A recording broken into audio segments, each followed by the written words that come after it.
warahmatullahi wabarakatuh. Ini sangat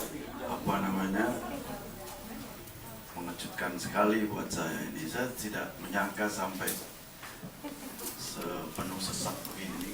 Karena dikira kamu sih di sini. Aku dapat position dari Saudi gitu. Makhluk yang nggak kelihatan lebih banyak lagi, bro. Jadi saya kira cuman ya beberapa orang untuk saya. Bisa berdiri dong. Betul itu. Saya kan baru pulang dari Kalimantan, dari Pontianak. Kata orang Pontianak, laki-laki itu harus berdiri. Kalau tidak berdiri bukan laki-laki.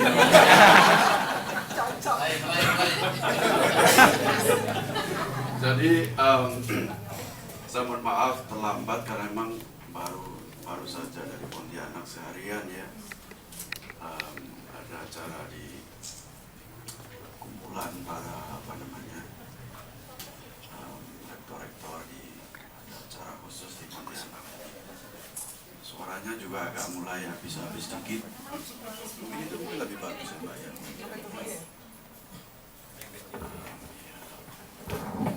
Sekarang pelonjol juga nggak menarik lagi.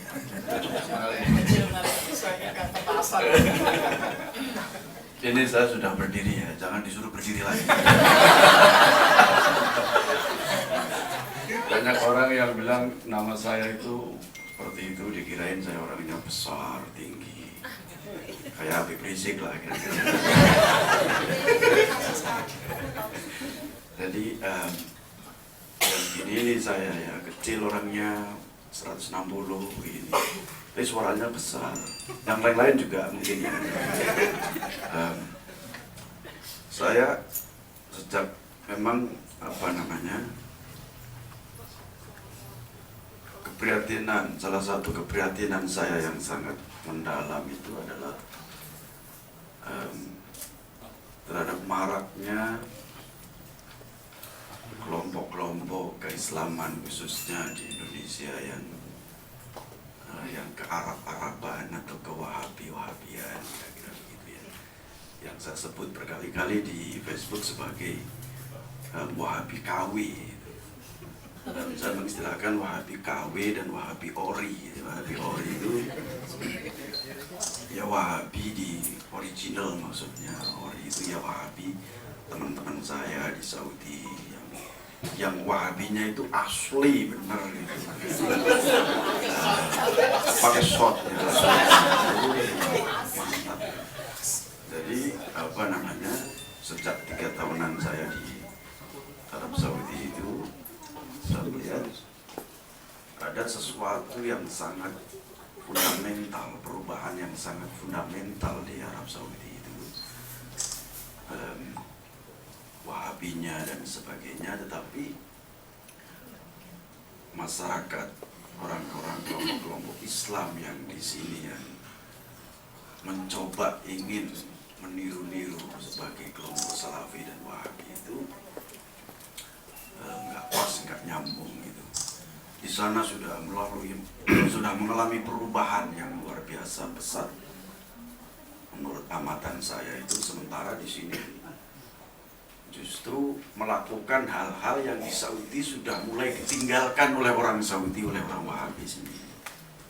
Nah makanya saya sering bilang mohon maaf ya Pak, saya berdiri, Bapak duduk. Pak Komjen juga. Komjen itu.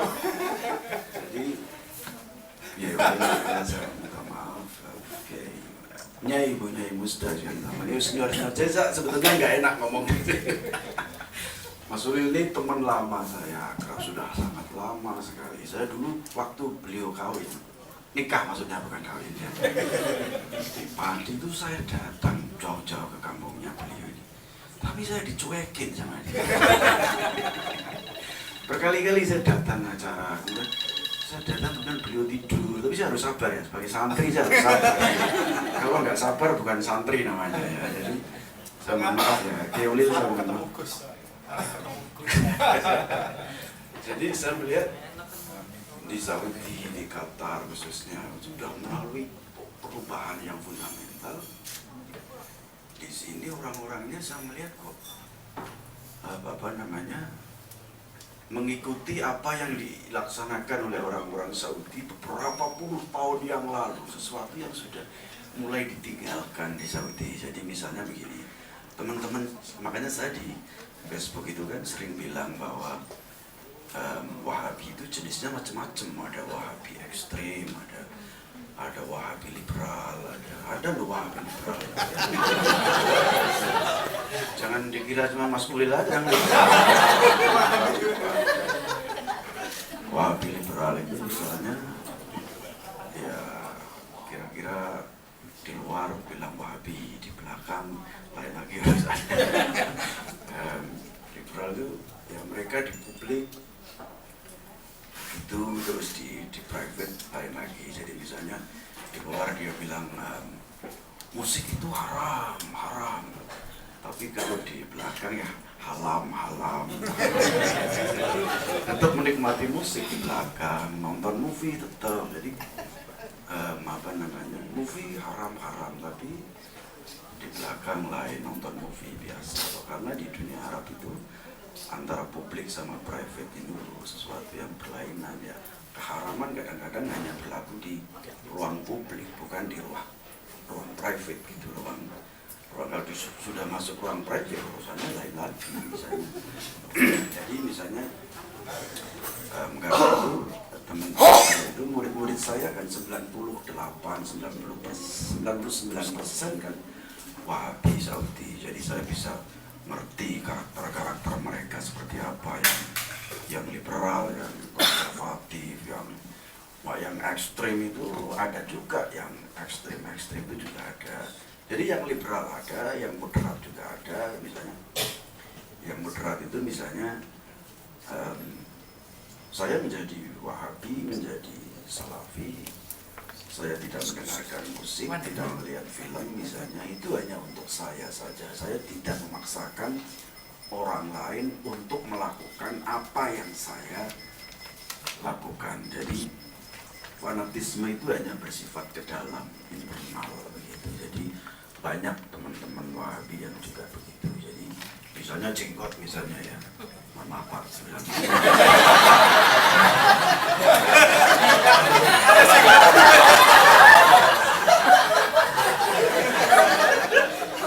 saya juga jenggot.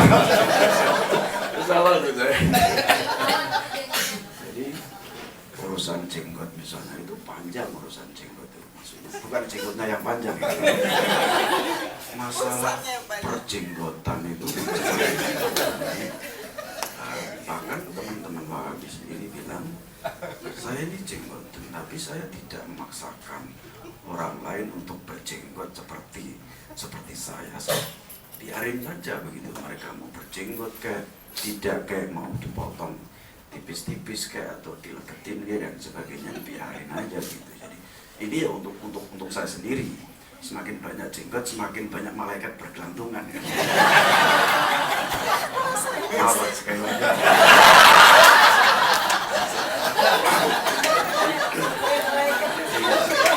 Di tingkat jenggotan saja sudah sangat kompleks. Misalnya murid-murid saya itu ya ada yang, kalau ada slide-nya sebetulnya bisa saya tunjukkan. Misalnya saya pernah suatu saat melakukan survei kecil-kecilan di kelas tentang jenggot itu. Coba yang jenggot suruh ngaceng suruh ngacung yang berjenggot. Dari yang ngacung itu pun saya tanya macam-macam alasannya untuk berjenggot. Jadi memang betul orang berjenggot itu tidak semua itu karena faktor keagamaan, ideologis. Teman-teman sih bilang ya saya kalau nggak berjenggot itu jelek bentuknya. Jadi misalnya mukanya begini, jadi dan sebagainya. Jadi ukuran jenggot disesuaikan dengan bentuk muka. Jadi kalau coba bayangin kalau saya ini seperti ini, kemudian jenggot saya panjang, kira-kira seperti ini. Nggak nyancing balik dalam prestasi kan. Jadi makanya saya selalu bikin minimalis. Saya merasa nggak pas gitu. Jadi dan itu juga teman-teman di Wahabi Saudi juga sama gitu. Jadi masalah perjenggotan itu juga macam-macam, tidak selamanya itu bersifat untuk mengikuti sunnah Nabi misalnya, alasan-alasan keagamaan, keislaman, tidak selamanya begitu. Jadi itu berbeda banget kan dengan yang ada di masyarakat kita di Indonesia. Saya melihat jenggot saja kok fanatiknya minta ampun, seolah-olah yang tidak berjenggot masuk ini ke neraka semua.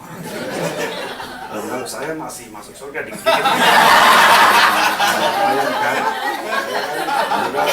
Ini neraka penuh nih, paling keraknya paling bawah. Mas Imdad juga. Saya ini lumayan dikit-dikit di emperan nggak apa-apa. Jadi dari segi jenggot itu macam-macam. Jubah, nggak lagi jubah. Jubah juga macam-macam. Saya tanya ke teman-teman, sebetulnya itu dalam proses pakaian ini juga luar biasa. Telah terjadi proses revolusi yang luar biasa dalam hal berpakaian. Bahkan murid-murid saya itu hampir bisa dikatakan ya hampir cuma mungkin sekitar 10% yang pakai gamis. Sekitar semua 10% yang pakai gamis. Selebihnya itu pakai training, pakai kolor, pakai sembarang kali. Semuanya dipakai. Dan itu tidak cuma di kelas, tapi juga sembahyang juga pakai kolor. Kolor-kolor begini, sudah biasa begitu. Karena ya aurat laki-laki kan benar gak masukin aurat laki kan batasnya kan dengkol aja, jadi tidak sholat kan. Kami pengalaman berdua.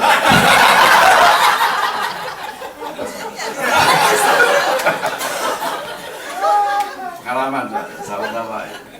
Jangan bilang-bilang loh. Jadi memang sangat revolusioner sekali perubahan dari segi berpakaian, dan bahkan mereka yang sekarang itu di Saudi yang saya lihat yang ketat memakai gamis jubah itu hanya orang-orang tua, kemudian di pelosok-pelosok. Orang di masyarakat urban itu sudah mengalami proses perubahan yang sangat luar biasa. Pakaian sekuler semua, ada training, pakai jeans, pakai. Makanya saya pakai begini, bener Saudi banget saya ini sebenarnya. Kalau saya kok pakai gamis justru itu bertentangan dengan wajah Saudi modern sebetulnya. Jadi karena saya mewakili generasi muda, ya saya pakainya begini. Ini generasi muda Saudi begini. Trendy, ganteng kayak saya.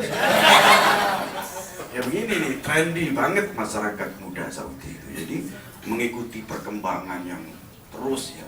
Jadi orang yang memakai jubah pun itu saya tanya, saya survei, tidak ada satupun uniknya itu yang mengatakan bahwa berjubah dalam rangka untuk mengikuti sunnah Nabi. Itu menarik sekali buat saya. Karena menurut mereka itu dia bilang, loh, memangnya pakaian Nabi 15 abad yang lalu itu seperti apa sih bentuknya? Coba saya tanya, Pak, seperti apa pakaian Nabi? Coba, pakaian Nabi 15 abad yang lalu itu seperti apa? Nggak diproduksi lagi sekarang, nggak ada lagi coraknya, bentuknya, apanya, jelas tidak ada. Jadi pakaian Saudi sekarang, Wahabi sekarang, itu semua pakaian yang diklaim sebagai agamis, sebagai meniru, itu sebetulnya tidak. Sebetulnya itu ya sekuler. Saya katakan berkali-kali, pakaian itu ya sekuler, semua pakaian itu sekuler. Nah, di sini yang bikin Tanah Abang, di Saudi yang bikin Cina. Jubah-jubahnya semua nggak Cina, kalau nggak Cina ya paling melenceng sedikit Bangladesh lah. Jadi tapi yang dan itu memang betul. Jadi makanya mereka tuh saya sangat menarik ya. Mereka justru tidak menganggap itu sebagai sunnah Nabi. Gitu. Ya ini pakaian saja begini. Ya ini pakaian saya. Terus ada beberapa murid saya yang bilang, yang komentari begini, itu saya melihat di Malaysia, di Indonesia kok banyak yang berjubah-jubah, niru-niru saya, niru-niru kami, itu mau ngapain sih mereka itu?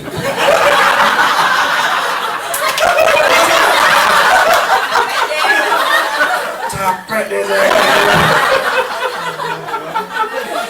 Jadi memang betul mereka terheran-heran karena itu nggak ada hubungannya, mereka nggak ada hubungannya. Ini budaya kami, tradisi kami, masyarakat kami. Jadi nggak ada hubungannya dengan sunnah Nabi dan itu. Jadi cara berpikirnya sudah berubah drastis ya, mindsetnya sudah berubah drastis di masyarakat Saudi. Apalagi ada saya di sana, semakin rupanya itu semakin lompatnya itu mungkin sampai ke nggak tahu sampai kemana. Jadi sesuatu yang begini ya banyak sekali ya contoh-contoh. Poligami, itu penting juga poligami dibahas di sini. Poligami itu boleh memang di masyarakat Saudi, tapi prakteknya itu banyak masyarakat Saudi yang tidak melakukan poligami. Tahu kenapa? Karena mahal. Maka mereka lebih memilih istrinya satu, selirnya di mana-mana. Betul, Pak.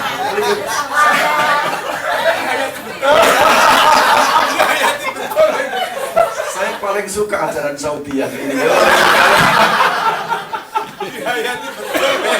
Poligami itu mahal sekali, high cost banget.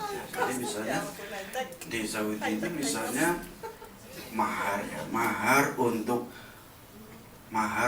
gadis itu 50.000 real. Gadis 50.000 real itu Kurs berapa?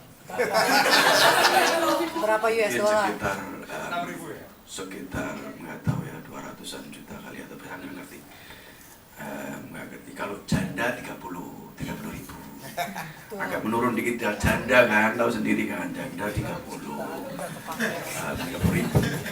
Sudah diturunin tetap susah itu. Karena perkawinan di sana itu problemnya pelik sekali. Jadi misalnya kita mau kawin itu pertimbangannya itu macam-macam. Jadi orang bilang bahwa Islam itu sebagai penyatu dengan Islam, semuanya itu gombal mugio, itu omong kosong. Dalam prakteknya nggak ada. Jadi meskipun sama-sama Islam, sama-sama Wahabi, itu tidak menjamin bisa kawin kalau dari suku yang berbeda kelas itu misalnya.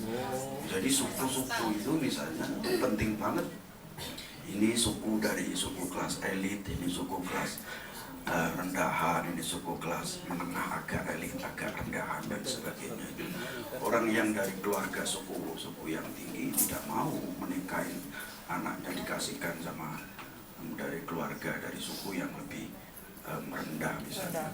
Jadi problemnya sangat kompleks sekali, sangat pelik sekali. Jadi tidak mau mereka mengawini, kawin berlangsung dari suku-suku yang berbeda kelas begitu. Jadi maunya ya harus yang minimal sama atau bagaimana lah begitu. Jadi problem kesukuan itu sampai sekarang itu tidak bisa diperpecahkan dengan baik, bahkan sampai ke masalah perkawinan itu. Jadi tidak bisa dengan gampang mereka kawin itu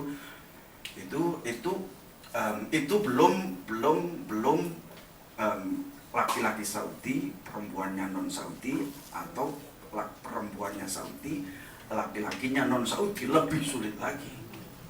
Jadi kalau orang Saudi bisa lebih gampang kawin dengan nikah, maksudnya perempuan dengan non Saudi ada lebih gampang.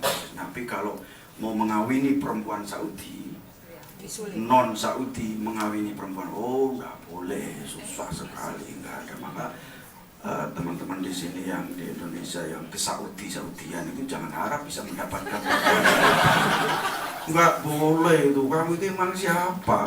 Orang Indonesia itu apa itu? Nggak akan diri hidungnya pesek, nggak ada corona, nggak ada dikit-dikit sama sekali tidak dianggap dari dalam segala hal. Misalnya keagamaannya misalnya dianggap nominal, masalah ekonominya dianggap jadi ya sama sekali tidak sebagai jadi tidak bisa laki-laki jadi perempuan jangan diharapkan non Saudi, laki-laki non Saudi bisa mengawini perempuan Saudi. Prosesnya sangat pelik, sangat berat. Nah, yang saya tangkap adalah problem kesukuan ini yang justru jauh lebih kompleks di Saudi, tidak cuma di Saudi tapi juga di Arab Teluk sebetulnya, yang jauh lebih kompleks daripada persoalan Sunni Syiah. Omong kosong itu gombal mukio, saya bilang kadang-kadang di sana itu Syiah Sunni itu saling berantem, saling apa, itu nggak ada. Yang saya saksikan itu tidak ada. Maksudnya begini, dalam konteks Saudi ya, kalau ada yang anti terhadap Syiah, musuh Syiah, pelakunya kalau nggak teroris, ya sniper, teroris, dan kelompok-kelompok individu. Tidak pernah ada kayak rombongan FPI datang untuk pentungan, itu nggak ada. Itu pasti diculek-culek sama pemerintah Saudi itu kalau ada FPI di sana itu. Dan orang jelas mereka tidak mau. Makanya di Saudi tidak pernah ada yang namanya kekerasan komunal. Dalam kekerasan komunal itu kayak di sini misalnya, ya kayak FPI dan lain-lain yang datang geruduk, misalnya disebut dengan kekerasan komunal ya, kekerasan massa kemana-mana, buat pendungan dan sebagainya. Yang saya lihat dalam konteks Saudi tidak pernah itu terjadi, ya karena kalau itu sekali itu dilakukan, itu berarti mereka ini juga akan menjadi musuh negara juga yang tidak mau kerajaannya itu menjadi tidak stabil, ya menjadi kacau, kekacauan sosial apa, itu akan membahayakan status quo, membahayakan sistem kepolitikan Saudi. Dan karena itu tidak dibolehkan ada kelompok-kelompok sosial yang melakukan seenak udelnya sendiri untuk geruduk sana, geruduk sini, dan bisa begitu. Ya, makanya pelaku-pelakunya pasti individu-individu, kalau nggak teroris ya kelompok-kelompok ekstremis yang bersifat individu-individu, bukan sebagai sebuah kelompok begitu. Dan harap dicatat juga di kampus saya itu adalah kampus liberalnya di Saudi ya, jadi saya nggak salah masuk di sana sebenarnya. Jadi makanya meskipun ada banyak yang kirim email kaleng ke saya, minta saya dideportasi dan sebagainya, diketawain saja sama petinggi-petinggi di kampus itu, karena dia bilang ditunjukin ke saya tuh email-emailnya itu, orang ditunjukin ini. Saya kira orang Indonesia itu bentuk kalimat-kalimatnya kayak orang Jawa itu, orang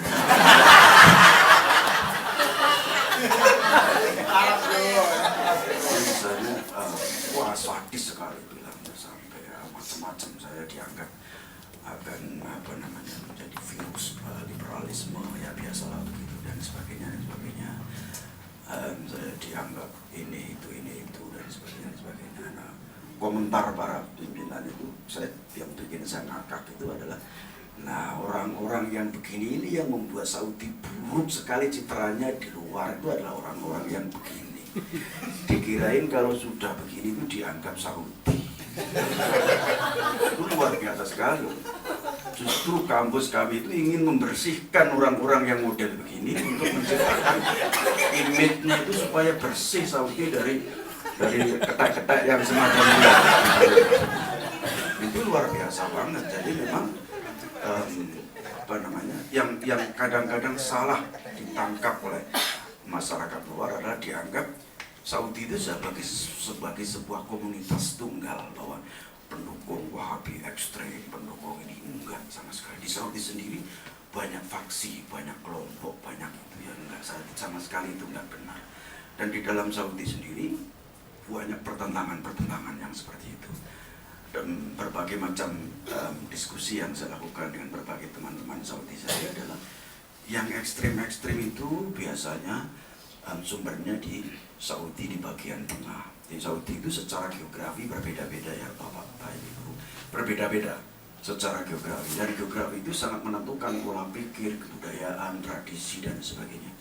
Jadi Saudi itu tidak sama seperti Indonesia ini, kira-kira juga begitulah. Jadi Saudi juga sama. Jadi Wahabi dalam pengertian ekstrem itu memang sangat keras, sangat kuat sekali, misalnya di daerah-daerah Saudi di bagian tengah, kayak misalnya Provinsi Al-Qasim misalnya, atau Haid, atau yang dulu dinamakan Najd ya, yang menjadi pusat lahirnya kelompok Wahabisme di Saudi, memang kuat sekali. Dan kebanyakan kelompok-kelompok ekstremis dan kelompok-kelompok teroris biasanya berangkat dari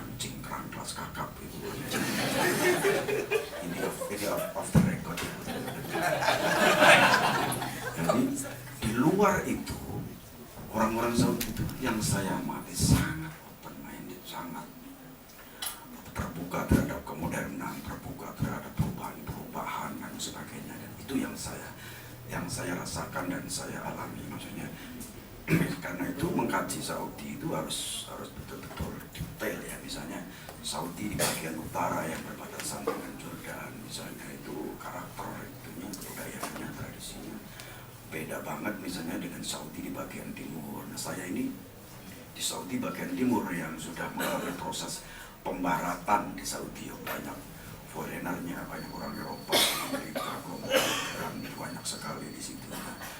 Saudi Timur ini provinsi Asyarqiyah itu adalah provinsi yang di mana dulu Amerika ikut berproses dalam menciptakan modernisasi di Saudi. Kemodernan Saudi itu diciptakan dari sini, dari tempat saya sekarang itu, Dhahran itu. Nah, pabrik minyak terbesar dunia yang dinamakan Aramco itu juga di tempat saya juga. Jadi kampus saya berseberangan, berdampingan dengan Aramco. Jadi memang kampus saya dibuat oleh Amerika, oleh Inggris, memang dalam proses, dalam rangka untuk membantu modernisasi di Arab Saudi misalnya, dan sebagainya.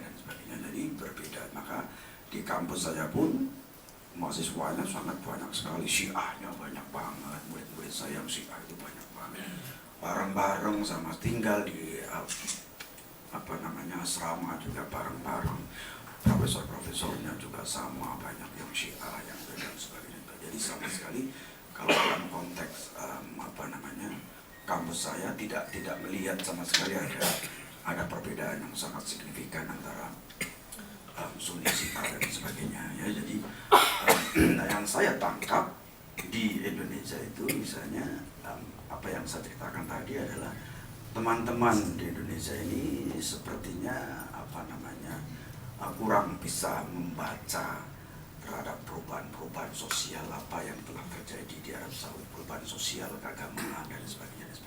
Dan itu saya bisa memaklumi karena biasanya mereka yang alumnus Saudi itu biasanya mereka yang ambil belajar di bidang kajian-kajian keislaman, khususnya di kajian-kajian hadis misalnya, atau kajian-kajian usuluddin misalnya. Dan kalau mereka belajar di fakultas-fakultas ini ya udah pasti itu nanti pulangnya jadi Islam tiang listrik gitu, sini tidak bisa belok-belok ke sana. Dan itu bisa dimaklumi karena di sana itu buku-bukunya itu betul-betul dibatasi, tidak boleh membaca buku-buku di luar itu. Jadi betul-betul semacam indoktrinasi bahwa yang dibolehkan membaca buku-bukunya ya ini, membaca pemikiran-pemikiran ini dan sebagainya. Itu dalam konteks Saudi modern yang berbeda dengan Hijaz dulu misalnya yang belum menjadi kekuasaan Saudi. Beda banget di setiap kampus di Saudi pasti ada perpustakaan yang hanya boleh diakses oleh dosen-dosennya. Mahasiswa tidak boleh mengakses. Kalau saya bebas, saya kan dosen, Bo.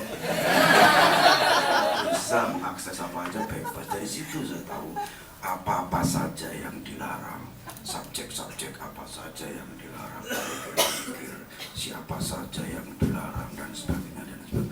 Dan yang kita semua tahu misalnya buku-buku sufisme misalnya, tendang-tendang masuk ke situ. Sufisme itu buku-buku macam-macam banyak banget ya yang itu. Jadi bisa dimaklumi kenapa mereka kemudian yang belajar begitu kemudian bisa seperti itu sekarang ya. Kayak siapa itu yang Ustaz apa namanya yang kembar-kembar Firanda sering mengafir-ngafirkan sampai masuk. Mestinya sesama dikafirkan harus saling Firanda Al-Qutubi. Misalnya Firanda itu adalah Madinah. Universitas Islam Madinah itu universitas Islam tertua di Saudi, kayak IAIN-nya di sini, IAIN-nya yang tertua itu adalah Islam Madinah. Dibikin pada tahun 1961 dan itu didirikan sebetulnya adalah dalam rangka untuk membendung pengaruh Jabal Abdel Nasir di Mesir pada saat itu yang ingin menjadikan nasionalisme Arab, anti terhadap sistem monarki dan sebagainya, ingin mewujudkan republikanisme Arab dan sebagainya. Pada saat itu Jamal Abdul Nasir mengusir semua aktivis-aktivis dan pemikir Ikhwanul Muslimin, diusir semua dari Mesir. Yang menampung adalah Saudi. Yang menampung adalah Saudi. Dari situ kemudian mereka direkrut, para aktivis-aktivis pemikir-pemikirnya itu direkrut untuk ikut mendirikan Universitas Islam Madinah. Nah, salah satu yang menarik untuk dicatat Universitas Islam Madinah itu pada waktu itu, dari sekian tokoh pemikir Islam yang terlibat dalam pendirian Universitas Islam Madinah itu adalah hanya 2 yang Saudi. Selebihnya bukan Saudi. 2 itu adalah Syekh bin Baz dan yang satu adalah Syekh Abdul Muhsin Al-Abbad. Nah, Syekh Abdul Muhsin Al-Abbad ini punya murid namanya Syekh Abdul Razak. Syekh Abdul Razak ini punya murid namanya Firanda. Bukan sampai Firanda ini hubungan murid ini. Kemudian Firanda diberi kesempatan oleh Syekh Abdul Razak untuk ceramah di Masjid Nabawi dan sebagainya. Itu dari lisensi dari yang diberikan oleh Syekh Abdul Razak. Jadi dia kemudian diberi tugas untuk ngajar orang-orang Indonesia yang umroh di sana. Kemudian dan dari situ kemudian ditanamkan kalau mau haji, kalau mau sini jangan mengunjungi kuburan Nabi Muhammad, jangan. Untuk mereka di training untuk tidak cuma ada 2 sebetulnya. Selain Ustaz Firanda ada Ustaz Soraya juga yang juga sangat keras sekali ya. Jadi menarik pendirian itu, yang mendirikan Universitas Islam Madinah itu bukan hanya aktivis-aktivis Ikhwanul Muslimin, tapi juga termasuk Abu La'la Al-Maududi, Mas. Itu pendiri Jemaat Islam di Pakistan itu diundang khusus untuk datang ke Saudi untuk ikut merumuskan kurikulum desain dari Universitas Islam Madinah. Itu pendolan-pendolan Islamis semua itu, jadi gabungan dari Mesir, dari Syria, dari Irak, dari Indo-Pakistan, semua diundang untuk ikut mendirikan Universitas Islam Madinah. Jadi itu memang betul-betul tujuannya hanya satu, untuk membendung pengaruh nasionalisme Arab, gerakan republikanisme Jamal Abdul Nasir itu supaya tidak melebar, tidak sampai ke Arab Saudi. Nah, dari situ kemudian dimulai proses kampanye besar-besaran untuk melakukan global salafisme. Jadi melakukan kampanye untuk mengekspor gerakan salafisme wahabisme itu supaya menjadi untuk membendung gerakan-gerakan nasionalisme Arab, republikanisme dan sebagainya. Jadi saya kira saya tidak perlu banyak-banyak ya. Jadi mungkin saya lebih senang sebetulnya kalau berdiskusi, berdialog. Mungkin bisa tanya apa saja ya, saya persilakan. Kalau bisa ya saya jawab. Kalau nggak bisa, di sini ada Mas Ulil, nggak usah khawatir, beliau pasti bisa. Apa saja pasti bisa menjawab. Jadi saya bisa lari ke sana terus saja. Jadi apa yang saya sampaikan sebetulnya ada perbedaan yang sangat signifikan yang saya amati, yang saya lihat ya, antara teman-teman di sini dengan apa yang terjadi di Arab Saudi. Banyak orang melihat atau menyangka kalau misalnya saya itu misalnya anti hijab, anti gamis, anti itu dan sebagainya, keliru besar itu banyak. Ini kok sepertinya pembicaraan saya dari tadi sampai sekarang kok tidak match dengan judulnya ya. Judulnya itu apa tuh Mas Munir? KW. Hah? Judulnya KW itu. Judulnya diganti aja ya, Wahabi KW versus Wahabi Ori gitu aja.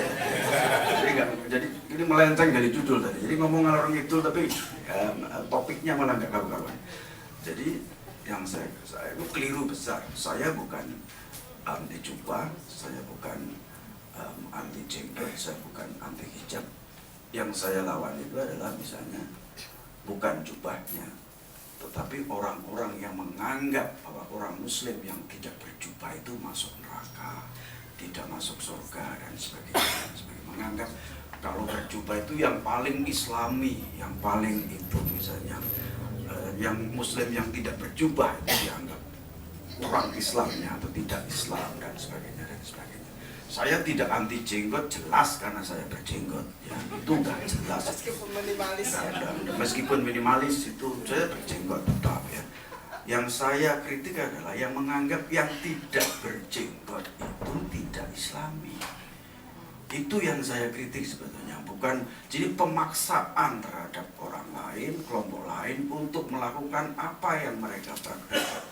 Itu sebetulnya poin dari kritik saya, termasuk soal hijab dan sebagainya. Kalau dianggap muslimah yang tidak berhijab itu dianggap sebagai kurang Islamnya, tidak mencium bau surga misalnya dan sebagainya.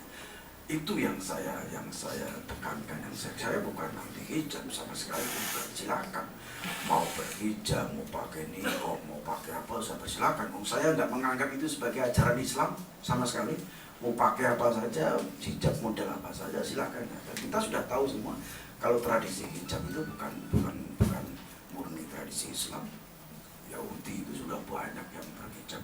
Saya sering sebut di Facebook. Misalnya ada kelompok Yahudi Leftahor yang kemudian dari Israel kemudian pindah ke Quebec.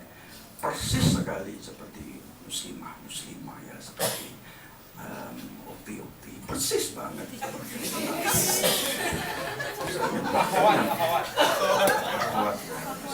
Persis banget. Mirip banget. Nggak ada titik komanya itu. Persis banget itu. Bisa dilihat itu. Nah yang unik lagi adalah misalnya Yahudi kira di burqa di Israel itu nggak cuma berhijab tapi juga pakai burqa, pakai niqab, pakai burqa. Jadi Yahudi itu. Maka saya sering bilang sebetulnya orang berhijab itu Islami atau Yahudi ya. Sangat Islami atau sangat Yahudi ya. Dan memang betul begitu. Memang dalam teks-teks perjanjian lama sudah banyak disebutkan, Talmud juga banyak disebutkan, Kristen Ortodok juga banyak yang mempraktekkan itu, apalagi di Timur Tengah. Jadi tidak usah lebay lah soal hijab ini. Jadi misalnya biasa-biasa, saya sama sekali tidak anti orang yang berhijab dan sebagainya, bukan. Tapi yang saya kritik adalah biasa-biasa saja berhijab, hanya untuk diri sendiri, apa tidak usah merasa dirinya paling Islami, paling religius, paling masuk surga dan sebagainya ya. Itu sebetulnya yang saya tekankan dan saya kritik. Jadi saya bukan anti hijab, anti jubah, anti jenggot dan sebagainya sama sekali. Bukan. Tetangga saya di Semarang itu pakai niqab, sangat sadar, bungkut banget, dan itu berteman baik dengan saya. Bukan saya, tapi istri saya. Jadi itu maksudnya saya sama sekali tidak mempermasalahkan itu. Bahkan kalau mungkin Anda nggak ngerti ya, di Saudi itu kampanye saya adalah jangan sampai pakaian-pakaian tradisional kalian itu tergerus oleh kebudayaan sekuler barat. Dalam konteks Saudi, saya memerintahkan orang-orang untuk menjaga pakaian-pakaian mereka.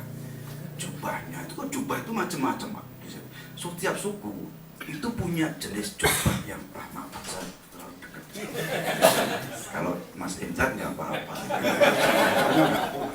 Itu jubah itu macam-macam. Setiap suku punya jenis jubah yang berbeda-beda. Dan itu sangat disayangkan kalau kemudian terjadi perubahan besar-besaran seperti itu. Jadi mereka kemudian semakin ke barat itu, sementara pakaian-pakaian tradisional mereka pelan-pelan akan menjadi barang-barang antik gitu. Menarik, setiap kali acara sesi kelas saya, setiap akhir kelas saya selalu minta kepada murid-murid saya untuk memakai pakaian tradisional kalian masing-masing. Wah, Duatang itu dengan pakaian suku-suku luar biasa sekali, warna-warni yang luar biasa sekali. Jadi menarik banget begitu. Jadi di sana saya justru kampanyenya jangan sampai itu. Nah kalau di sini kampanyenya lain, saya jangan sampai pakaian tradisional itu tergerus oleh pakaian-pakaian Arab model-model begini. Terbalik, konteksnya berbeda, Bo. Di sini ngomongnya lain misalnya. Abaya itu harus ditradisikan, harus di itu, jangan sampai dan sebagainya. Abaya hanya salah satu contoh saja ya, pakaian-pakaian tradisional masing-masing. Jangan sampai itu, kalau enggak itu nanti berapa puluh tahun kemudian menyesal ya. Masa kemudian anak cucu kita kemudian tidak mengenali tradisi pakaian kita sendiri dan sebagainya di kemudian hari. Jadi apa namanya, banyak hal ya yang sebetulnya yang ingin saya sampaikan, dan perubahan-perubahan yang terjadi dan sebagainya sebetulnya sangat banyak sekali. Dan harapan saya sebetulnya adalah kita semua di Indonesia sekarang sedang mengalami proses yang luar biasa terhadap gerakan-gerakan seperti itu. Maka perlu ada orang-orang seperti Mas Indah, Mas Ulil, Bu Musda, itu sangat perlu sekali di sini. Kiai Mondep sangat perlu. Jadi kalau dikebukin ya mereka perlu banget sebagai benteng ya, perlu banget. Dan perlu orang-orang sama seperti Kiai Ulil itu perlu di-cloning sebanyak-banyaknya, perlu diawetkan, perlu dibudidayakan, dilestarikan, perlu karena Indonesia memang butuh Musda itu perlu di-cloning di mana-mana gitu.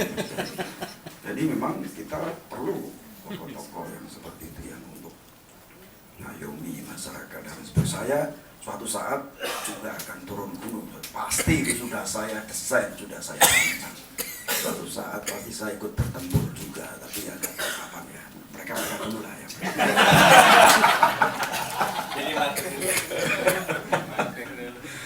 Jadi itu Bapak sekalian, jadi intinya adalah jangan mudah hipnotis dengan apa-apa yang ada di publik, di media, di segala macam. Apa yang tidak tampak biasanya justru itu yang lebih menarik untuk Jadi misalnya mungkin menurut kalian mungkin menganggap di Saudi misalnya setiap azan itu toko-toko, warung-warung tutup semua. Iya, tutup depannya, belakang buka, sampingnya buka. Itu perlu kejelian, itu hanya antropolog yang bisa begitu. Kayak Mas Ulil bukan antropolog, ya mungkin nggak bisa kayak Mas Ulil. Jadi perlu ilmu batin yang luar biasa. Jadi perlu ditelisik begitu. Misalnya sampai sekarang, misalnya, kenapa Bahrain itu dibiarkan sekuler dan liberal? Tahu jawabannya kenapa?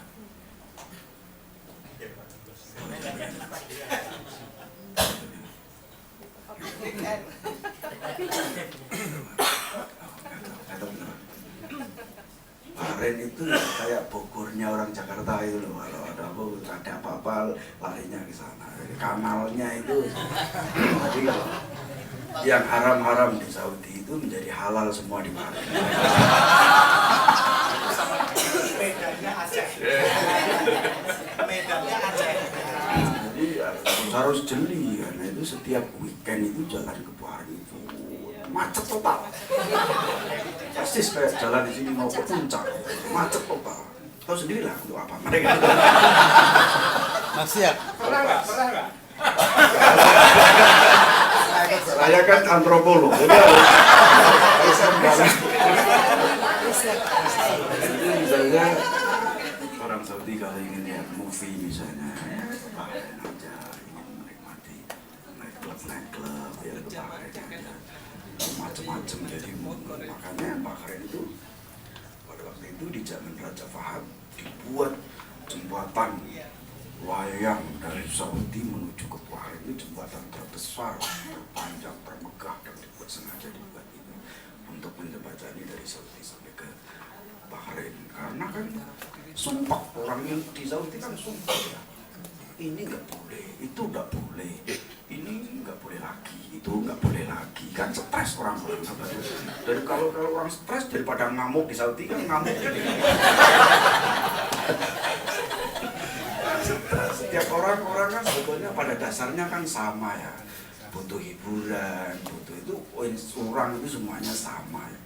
Meskipun pakaiannya bukut apa semuanya sebetulnya sama lah. Itu butuh hiburan, butuh kanal, butuh tempat untuk rilis dan sebagainya, untuk relaksasi. Bukan berarti semuanya yang ke Bahrain itu buru-buru, bukan.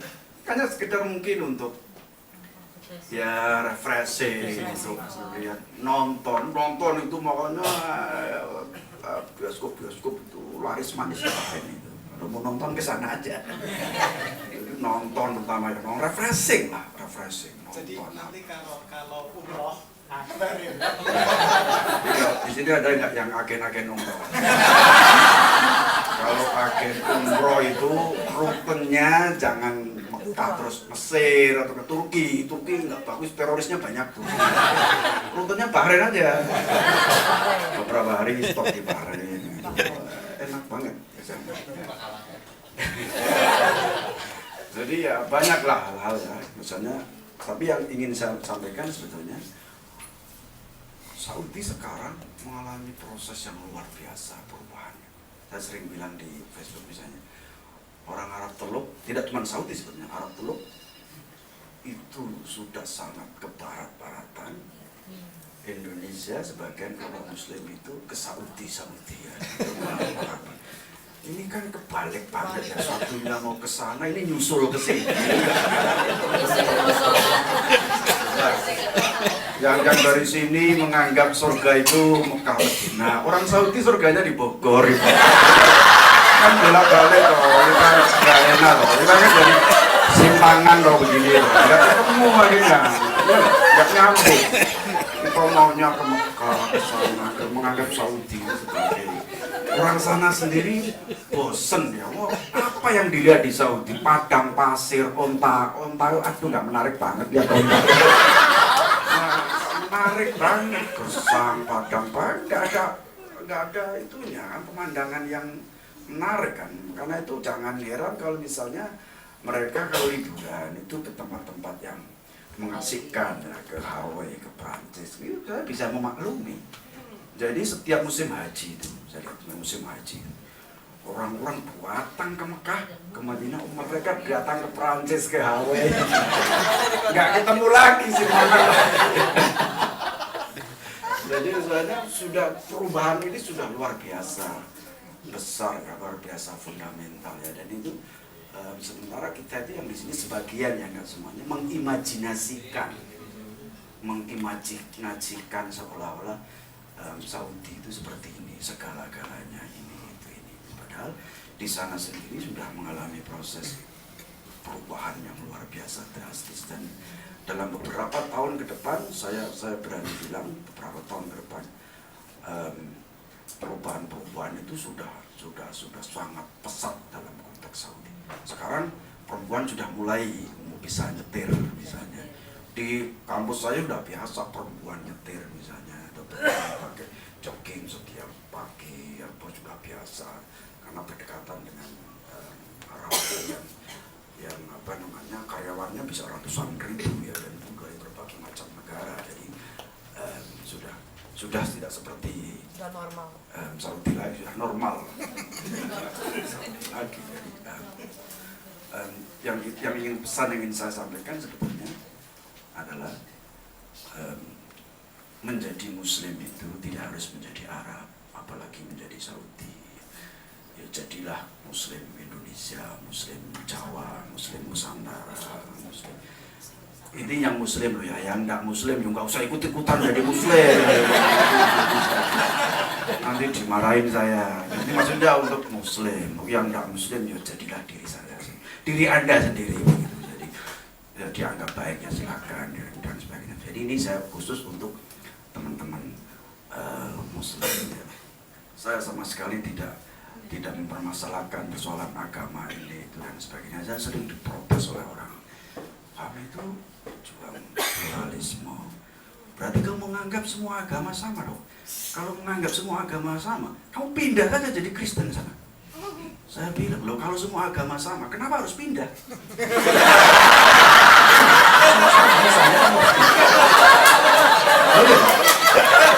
Loh kalau pindah itu kan kalau beda, kalau sama suruh pindah. Ngawur ini orang yang ngomong. Iya kan Pak? Kalau sama suruh pindah. Di sini aja ngapain ke sana sama aja. Jadi kira-kira itu Pak ya, silakan diskusi dan lainnya. Pesan moral saya sebetulnya adalah kalau menjadi beragama ya. Indonesia itu berbeda secara kultural, secara hal tradisi dan sebagainya, harus dirawat ini. jangan sampai dikalahkan oleh kelompok-kelompok seperti itu. Mereka sekarang menyesal sekarang dengan menghancurkan situs-situs. Sekarang mereka menyesal. Mereka sekarang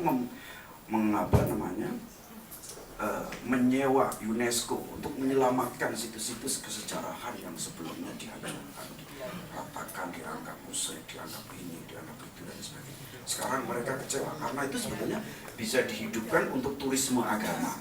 Turisme agama kemudian bisa mendatangkan uang kan, bisa uang. Kalau sudah urusan uang selesai, selesai. Rugi. Sekarang mereka menyesal sendiri. Jadi dan itu jangan sampai itu terjadi di sini. Jadi sebelum itu terjadi maka kita harus berhati-hati ikut mengamankan keindonesiaan ini supaya jangan sampai diserobot oleh kelompok-kelompok seperti itu.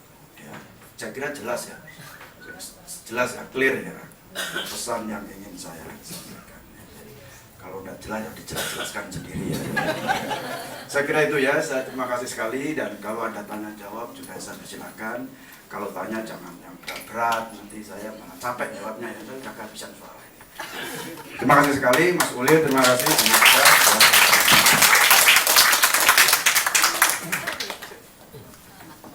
Ya, terima kasih Mas Prof. Sumanto.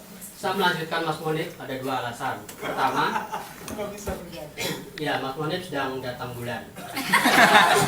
Maksudnya adalah bulan Juli ke Agustus. Ya kalau sedang datang bulan bermasalah dengan perutnya. Berbeda dengan saya, perut saya agak lebih. Gitu. Lalu yang kedua, Mas Monip setelah 15 menit mendengarkan ceramah dari Prof. Sumanto, agaknya mulai terguncang keimanannya. Jadi dalam beberapa bulan terakhir itu beliau mulai mendesain dirinya untuk ngarap, kira-kira begitu, karena sedang membangun pesantren gitu ya. Ternyata setelah mendengarkan dari Prof. Sumanto, ngarap itu justru sesuatu yang jadul gitu ya. Yang modern itu seperti saya, pakai batik kira-kira gitu. Baik Bapak Ibu teman-teman sekalian, saatnya kita akan buka